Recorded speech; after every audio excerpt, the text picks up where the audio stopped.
The girl was roughly painted with heavy makeup. A piece of cloth was shoved into her mouth. A nose stud was brutally pierced through her nostril, and blood immediately flowed down to her lips. In India, husbands often put nose ornaments on their wives as a symbol of ownership. But tonight, the girl did not belong to any groom. She belonged to all the men in this area.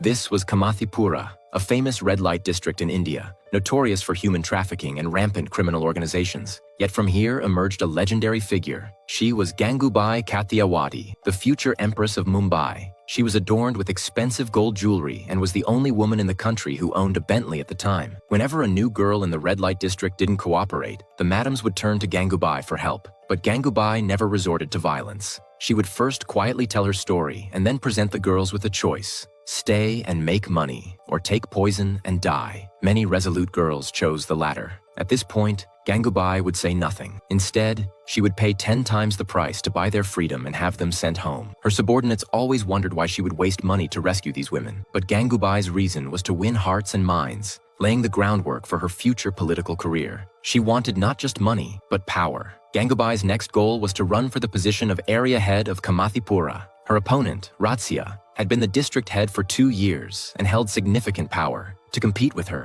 Gangubai needed a large sum of money, so she turned to her foster brother Racine, hoping to take over the gang's alcohol business. This was not the usual way of doing things, so Racine was initially reluctant. But Gangubai told him she wasn't doing this for herself, but for the millions of women in the area. सवाल उसूल का नहीं, कमाटीपुरा की औरतों की जिंदगी का है और उनके लिए मेरा ये इलेक्शन जीतना बहुत जरूरी है।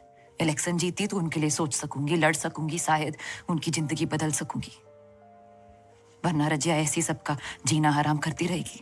Hearing this, Racine decided to make an exception and even personally gave her a luxury car, wishing her success. Razia soon learned of this and sent her men to invite Gangubai for a negotiation. However, her messenger was taught a lesson instead. Razia then tipped off the police, sending them to raid Gangubai's compound. If they found any smuggled alcohol, it would be a serious crime. But Gangubai easily bribed the sheriff with a small amount of money, and the raid was a bust. Razia had to visit Gangubai herself. When they met, Razia was all threats and intimidation, but Gangubai wasn't afraid. That evening, Razia was supposed to give her campaign speech in the square. But when the time came, the square was empty. A quick investigation revealed that Gangubai had arranged a free movie screening in a nearby alley, attracting all the people. Razia, now aware of the truth, and just then, Gangubai appeared in front of her, arrogantly showing off. Thus began the war between the two women. Gangubai had already gained the upper hand in this showdown, but to finish the job, she needed one final trump card.